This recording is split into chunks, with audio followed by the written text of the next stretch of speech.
హత్యకు గురిగాబడిన మాణికల హాసిని దక్షిణ కోస్తా, రాయలసీమ, బళ్లారి, రాయచూర్, దడ్వార్, హుబ్లీ జిల్లాల ట్రాన్స్జెండర్లకు నాయకురాలిగా ఉన్నందున పాత నాయకురాలైనటువంటి అలేఖ్యకు హాసినితో చాలా విభేదాలున్నందున హాసిని, అలేఖ్య మధ్య తిరుపతి మరియు నెల్లూరు జిల్లాలో పలు పోలీస్ స్టేషన్లలో కేసులు నమోదు కాబడి ఉన్నాయి. ఇదే క్రమంలో హాసినికి సులోచన, షీల అనే ట్రాన్స్జెండర్తో కూడా విభేదాలు తీవ్ర స్థాయిలో చేరడంతో అలేఖ్య, సులోచన, షీలాలు కలిసి మాట్లాడుకొని హాసినిని చంపాలని పథకం వేసుకొని భూపతి ద్వారా కొంతమంది సమీకరించుకొని వారికి ఉన్న వ్యక్తిగత కక్షలను అవకాశం చేసుకొని recce నిర్వహించుకొని Tapathopu railway under bridge వైపు వస్తుండగా తెలుసుకొని కాపు కాచి హాసినిని ప్రయాణించే కారును అడ్డగించి దాడి చేసి చంపారు.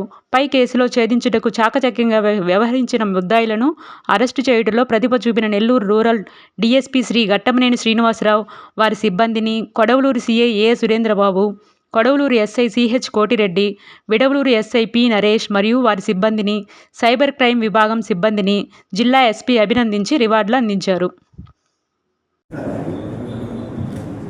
ముందుగా మీడియా మిత్రులందరికీ నమస్కారం. సో మీ అందరికీ తెలుసు, మనకు 26th నైట్న హిజ్రా నాయకురాలు హాసిని మర్డర్ ఒకటి రిపోర్ట్ అయింది. సో ఈమె ఆ రోజు నైట్ పార్లపల్లి విడవలూరు మండలికి సంబంధించి ఒక టెంపుల్కి వెళ్ళి వస్తున్నప్పుడు సో ఈ అండర్ బ్రిడ్జ్ దగ్గర ఈ వస్తున్న వెహికల్కి సో ముందు సైడ్ వెనకల సైడ్ 2 వెహికల్స్ అడ్డం పెట్టి ఒక 10 మెంబర్స్ దాకా సీన్లో ఉండే ఆమెని మర్డర్ చేయడం జరిగింది. సో ఇప్పటి వరకు దీంట్లో మొత్తం 15 మంది ముద్దాయిలు మనం ఐడెంటిఫై చేశాం. సో ఈరోజు మనం 12 మంది ముద్దాయిల్ని అరెస్ట్ చేయడం జరిగింది. మిగతా ముగ్గురు మనకు అవుట్స్టాండింగ్ ఉన్నారు, వాళ్ళకు కూడా మనం వెరీ సూన్ అరెస్ట్ చేస్తాం. దీనికి మెయిన్ మోటివ్ ఏంటంటే సో 2 గ్రూపుల మధ్య, అంటే ఏదైతే ఈ హిజ్రా గ్రూప్స్ ఏవైతే ఉంటాయో ఆ 2 గ్రూప్స్ మధ్య సుప్రమసీ లేకుంటే ఆధిపత్య పూర్వకం అని చెప్పేసి జరిగినది. దీన్ని సో ఈ ఆధిపత్య పూర్వకం ఎవరైతే ఉన్నారో అలేఖ్య అని చెప్పేసి సో ఆమె ఈ డిసీజ్డ్ ఎవరైతే ఉన్నారో సో ఆమెకి ఇంతకుముందు ఎవరైనా ఆమె ఏదైనా సెటిల్మెంట్ చేసినప్పుడు కానీ ఏదైనా ఇష్యూస్ అప్పుడు ఒక పర్సన్ ఇప్పుడు మనకి ఏవన్నీ ఎవరైతే ఉన్నారో అతనికి హ్యూమిలియేషన్ అవన్నీ చేయడం వల్ల సో ప్రీవియస్ గ్రడ్జెస్ ఉన్నాయి కదా, దాన్ని యూటిలైజ్ చేసుకొని ఫైనాన్షియల్గా నేను సపోర్ట్ చేస్తాను, సో ఆమెని మర్డర్ చేయాలని చెప్పేసి మాట్లాడుకొని చేయడం జరిగింది. ఒక 1 వీక్ ముందు నుంచి కొద్దిగా ప్లాన్ చేసుకున్నారు.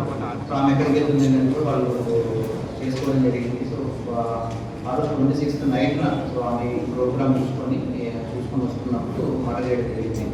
మర్డర్ మనకి నైట్ అరౌండ్ 10 o'clock జరిగింది. బై మార్నింగ్ కల్లా మనం ఎవరు చేశారని చెప్పేసి మనం ఐడెంటిఫై చేయడం, టెక్నాలజీ కూడా యూజ్ చేసి బై మార్నింగ్ కల్లా మనం ముద్దాయిలను ఐడెంటిఫై జరిగింది. దీంట్లో చాలా టీమ్స్ చాలా ఎఫర్ట్స్ పెట్టడం వల్ల మనకు జరిగింది. ఎక్కడ ఎలాంటి అలిగేషన్స్కి ఫస్ట్ ఆఫ్ ఆల్ మనం ఛాన్స్ ఇవ్వకూడదని చెప్పేసి మనం ఈ 26th జరిగినప్పుడు ఈరోజు ప్రెస్ మీట్ పెట్టడం ఏం జరిగిందంటే చాలా మనకు థియరీస్ వచ్చాయి. సో అలాంటి వాటికి ఎలాంటి కానీ స్కోప్ ఇవ్వకుండా పోలీసు మీద ఎలాంటి అలిగేషన్ చేయడం కోసం మనం ఇంత టైం తీసుకొని అందరూ ఎవరైతే ఒక్కనే మనం ఈ కేసులో ముద్దాయిలో చూపించడం జరిగింది. దీంట్లో డిఎస్పీ గారు పర్సనల్గా మాటలు చేస్తూ వాళ్ళ సబ్జెక్ట్కి సంబంధించిన సిఐస్ అందరినీ ఇన్వాల్వ్ చేసి మనం చేయడం జరిగింది. మిగతా ముగ్గురు ముద్దాయిలు కూడా మనం వేరే స్కూల్ అరెస్ట్ చేయడం జరుగుతుంది. సో ఈ హత్య జరిగిన తర్వాత ఏంటంటే ఒకటే చెప్పడం, సో ఎవరైనా ఈ ముఠాలుగా ఫామ్ అయ్యి లా అండ్ ఆర్డర్లోకి ఏదైనా చేతిలో తీసుకుంటామని చెప్తే మాత్రం ఎవరిని స్పేస్ చేసి అయితే ఉండదు. సో ప్రతి ఒక్కరు లా అవాయిడింగ్గానే ఉండాలి. ఎవరైనా లా అండ్ ఆర్డర్ కానీ ఏదైనా పీస్ డిస్ట్రిక్ట్లో ఏదైనా మనం డిస్టర్బ్ చేస్తామంటే మాత్రం వాళ్ళని స్పేస్ చేసి అయితే ఉండదు. సో ఎస్ఐ చూసుకు డిఎస్పీస్ కూడా చెప్తున్నాం. సో మీ ఏరియాస్లో ఎవరైనా ఇలాంటి రౌడీ ఎలిమెంట్స్ ఉంటే వాళ్ళని పర్సనల్గా మాట్లాడేయడం చెప్పడం జరిగింది. తర్వాత ఎస్పెషలీ మనకు మోర్ యాక్టివ్ ఉన్న రౌడీ ఎలిమెంట్స్ కూడా ఎస్హెచ్ఓస్కి మనం టాస్క్ ఇవ్వడం జరిగింది. వాళ్ళ ఏరియాస్లో ఉన్న యాక్టివ్ రౌడీ ఎలిమెంట్స్ని వాళ్ళు పర్సనల్గా మానిటర్ చేయాలి. వాళ్ళ యాంటిసిడెంట్స్ వాళ్ళు ఏం చేస్తున్నారు తప్పటి కూడా మనం వెరిఫై చేయడం చెప్పడం జరిగింది. సో వాళ్ళ ఏరియాలో ఏం జరిగితే మాత్రం కాన్సర్న్ ఎస్హెచ్ఓ మీద రెస్పాన్సిబిలిటీ ఫిక్స్ చేస్తాం. ఎవరిని ఏదైనా ఇలాంటి యాంటీ సోషల్ ఎలిమెంట్స్ కానీ యాంటీ సోషల్ యాక్టివిటీస్ చేస్తామంటే మాత్రం ఎవరైనా మనం స్పేస్ చేస్తున్నాం. దీని విషయంలో మాత్రం ఎవరు చెప్పినా కూడా మనం పెట్టేయగలం.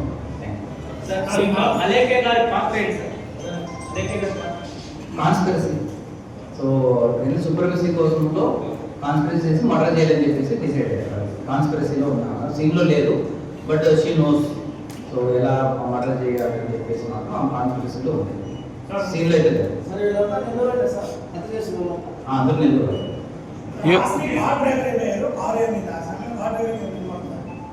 ప్రజెంట్ కార్ డ్రైవర్ ఇన్వాల్వ్మెంట్ గురించి మనం యాక్చువల్లీ ఇన్వెస్టిగేషన్ చేయాలి. ఎందుకంటే మనకు మెయిన్ ఏంటంటే జరిగింది కాబట్టి ఇమీడియట్గా మనకు ఎవరు మెయిన్ ఇన్వాల్వ్ అయిన వాళ్ళు దాని మీద మన ఇన్వెస్టిగేషన్ ఉంటుంది.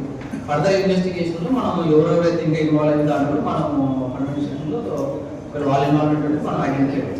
ప్రజెంట్ అయితే మనం మెయిన్ ఇన్వాల్వ్ అయ్యారు దాని మీద మన ఇన్వెస్టిగేషన్ ఉంటుంది. ఫర్దర్ ఇన్వెస్టిగేషన్లో మిగతా ఎవరైనా ఉన్నారో వాళ్ళకి మనం యాడ్ చేస్తాం. సో యాడ్ చేసుకోవడం మనకు స్కోప్ ఉంటుంది. ఇక్కడితో 15 మందితో మనకి ఎంత అయితే మనం చెప్పట్లేదు.